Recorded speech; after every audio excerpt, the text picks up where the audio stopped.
Good morning, this is Ron. Welcome to Story Time.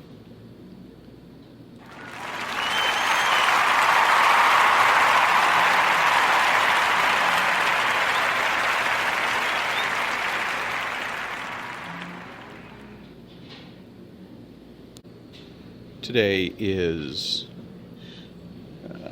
January 31st, 2017, and it is a Tuesday.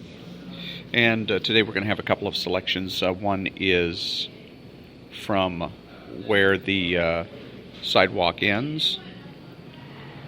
Because I'm going to wrap this up on the book Where the Sidewalk Ends by Shel Silverstein. There's only 4, 5, 6 more poems to go. And then I'm going to go ahead and read from Ayn Rand from a book called The Virtue of Selfishness.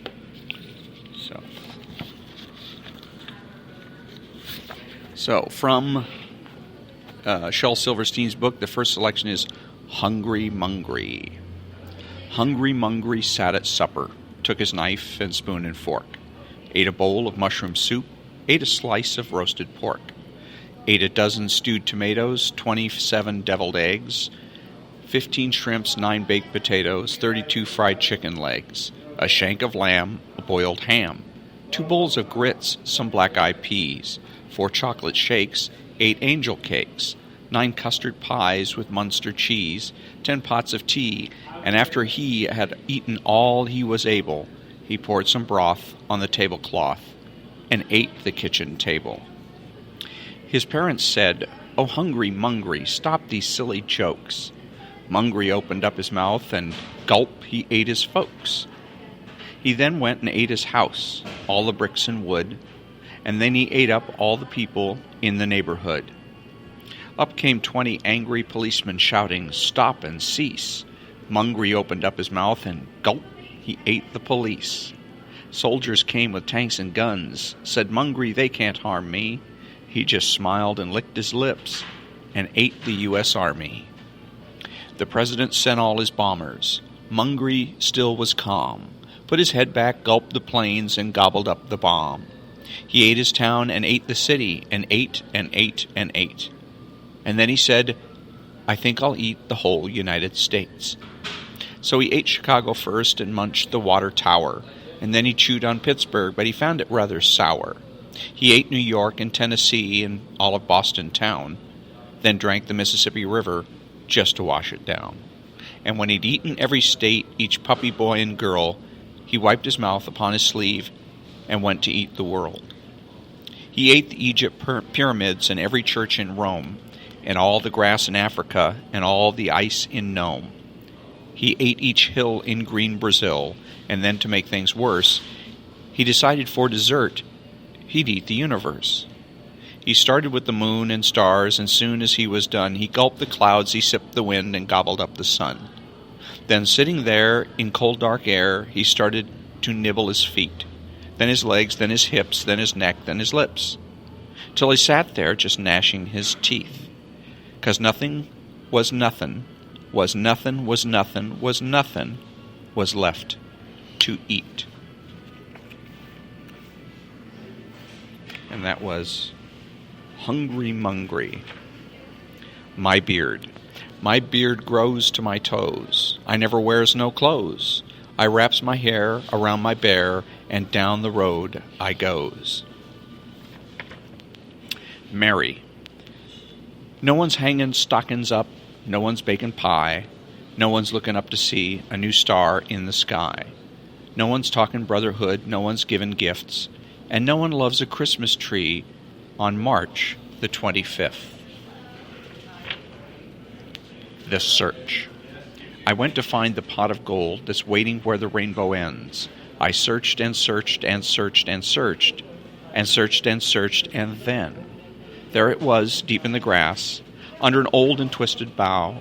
It's mine, it's mine, it's mine at last. What do I search for now? And that's the end of the Where the Sidewalk Ends, the poems and drawings of Shel Silverstein. And he has several other books that he's done. A Giraffe and a Half, Lafcadio, The Lion Who Shot Back, The Missing Piece Meets the Big O, A Light in the Attic, poems and drawings, and Falling Up. And so, again, I got this book because of, I heard on Dr. Demento many years ago, Dr. Demento radio show many years ago, Shel Silverstein's selection called Sarah Cynthia Sylvia Stout Would Not Take the Garbage Out. And so I found, I really loved that poem, and I thought I'd like the other works that he does, and I do. So the next selection is going to be from Chapter 2 of The Virtue of Selfishness. And this is a book by Ayn Rand, who is a philosopher and novelist and nonfiction writer, but she's a writer and philosopher. Ayn Rand here sets forth the moral principles of objectivism, the philosophy that holds man's life, the life proper to a rational being, as the standard of moral values and regards altruism as incompatible with man's nature, with the creative requirements of his survival, and with a free society. Ayn Rand wrote Atlas Shrugged, philosophically the most challenging bestseller of its time. Her first novel, We the Living, was published in 1936. With the publication of The Fountainhead in 1943, she achieved a spectacular and enduring success. Ms. Rand's unique philosophy, objectivism, has gained a worldwide audience. The fundamentals of her philosophy are set forth in her 4 nonfiction books: Introduction to Objectivist Epistemology, For the New Intellectual, The Virtue of Selfishness, and Capitalism, the Unknown Ideal. The magnificent statement of her artistic credo, The Romantic Manifesto, is also available in a Signet edition.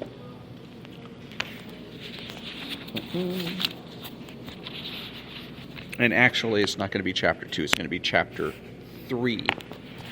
And it's titled The Ethics of Emergencies. The psychological results of altruism may be observed in the fact that a great many people approach the subject of ethics by asking such questions as, should one risk one's life to help a man who is A. drowning, B. trapped in a fire, C. stepping in front of a speeding truck, D. hanging by his fingernails over an abyss? Consider the implications of that approach. If a man accepts the ethics of altruism, he suffers the following consequences in proportion to the degree of his acceptance. 1. Lack of self-esteem, since his first concern in the realm of values is not how to live his life, but how to sacrifice it. 2. Lack of respect for others, since he regards mankind as a herd of doomed beggars crying for someone's help. 3. A nightmare view of existence, since he believes that men are trapped in a malevolent universe where disasters are the constant and primary concern of their lives. 4. And, in fact, a lethargic indifference to ethics, a hopelessly cynical amorality, since his questions involve situations which he is not likely ever to encounter, which bear no relation to the actual problems of his own life, and thus leave him to live without any moral principles whatsoever. By elevating the issue of helping others into the central and primary issue of ethics, altruism has destroyed the concept of any authentic benevolence or goodwill among men. It has indoctrinated men with the idea that to value another human being is an act of selflessness, thus implying that a man can have no personal interest in others, that to value another means to sacrifice oneself, that any love, respect, or admiration a man may feel for others is not and cannot be a source of his own enjoyment, but is a threat to his existence, a sacrificial blank check signed over to his loved ones. The men who accept that dichotomy but choose its other side, the ultimate products of altruism's dehumanizing influence, are those psychopaths who do not challenge altruism's basic premise, but proclaim their rebellion against self-sacrifice by announcing they are totally indifferent to anything living and would not lift a finger to help a man or a dog left mangled by a hit-and-run driver. who is usually one of their own kind. Most men do not accept or practice either side of altruism's viciously false dichotomy, but its result is totally intellectual chaos on the issue of proper human relationships and on such questions as the nature, purpose, or extent of the help one may give to others. Today, many well-meaning, reasonable men do not know how to identify or conceptualize the moral principles that motivate their love, affection, or goodwill, and can find no guidance in the field of ethics, which is dominated by the stale platitudes of altruism. On the question of why man is not a sacrificial animal and why help to others is not his moral duty, I refer you to Atlas Shrugged. The present discussion is concerned with the principles by which one identifies and evaluates the instances involving a man's non-sacrificial help to others. Sacrifice is the surrender of a greater value for the sake of a lesser one or of a non-value. Thus, altruism gauges a man's virtue by the degree to which he surrenders, renounces, or betrays his values. Since help to a stranger or an enemy is regarded as more virtuous, less selfish than help to those one loves, the rational principle of conduct is the exact opposite. Always act in accordance with the hierarchy of your values and never sacrifice a greater value to a lesser one. This applies to all choices, including one's actions toward other men. It requires that one possess a defined hierarchy of rational values, values chosen and validated by a rational standard. Without such a hierarchy, neither rational conduct nor considered value judgments nor moral choices are possible. Love and friendship are profoundly personal, selfish values. Love is an expression and assertion of self-esteem. A response to one's own values is in the person of another. One gains a profoundly personal, selfish joy from the mere existence of the person one loves. It is one's own personal, selfish happiness that one seeks, earns, and derives from love. A selfless, disinterested love is a contradiction in terms. It means that one is indifferent to that which one values. Concern for the welfare of those one loves is a rational part of one's selfish interests. If a man who is passionately in love with his wife spends a fortune to cure her of a dangerous illness, it would be absurd to claim that he does it as a sacrifice for her sake, not his own, and it makes no difference to him personally and selfishly whether she lives or dies. Any action that a man undertakes for the benefit of those he loves is not a sacrifice if, in the hierarchy of his values, in the total context of the choices open to him, it achieves that which is of greatest personal and rational importance to him. In the above example, his wife's survival is of greater value to the husband than anything else that his money could buy. It is of greatest importance to his own happiness, and therefore his action is not a sacrifice. But suppose he let her die in order to spend his money on saving the lives of 10 other women, none of whom meant anything to him, as the ethics of altruism would require. That would be a sacrifice. Here the difference between objectivism and altruism can be seen most clearly. If sacrifice is the moral principle of action, then the husband should sacrifice his wife for the sake of 10 other women. What distinguishes the wife from the 10 others? Nothing but her value to the husband, who has to make the choice. Nothing but the fact that his happiness requires her survival. The objectivist ethics would tell him, your highest moral purpose is the achievement of your own happiness. Your money is yours. Use it to save your wife. That is your moral right and your rational moral choice. Consider the soul of the altruistic moralist who would be prepared to tell that husband the opposite, and then ask yourself whether altruism is motivated by benevolence. And that's about roughly halfway of the third chapter 3 of Ayn Rand's book, The Virtue of Selfishness. Let's see if I can find. Here we go. This is from this little extra part here is from the very front of the book. Ethics is not a mystic fantasy, nor a social convention, nor a dispensable subjective luxury. Ethics is an objective necessity of man's survival, not by the grace of the supernatural, nor of your neighbors, nor of your whims, but by the grace of reality and the nature of life. The objectivist ethics proudly advocates and upholds rational selfishness, which means the values required for man's survival qua man, which means the values required for human survival, not the values produced by the desires, the feelings, the whims, or the needs of irrational brutes who have never outgrown their primordial practice of human sacrifices. Ever since their first publication, Ayn Rand's works have had a major impact on the intellectual scene. Her new morality, The Ethics of Rational Self-Interest, challenges the altruistic, collectivist fashions of our day. Known as objectivism, her unique philosophy is the underlying theme of her famous novels.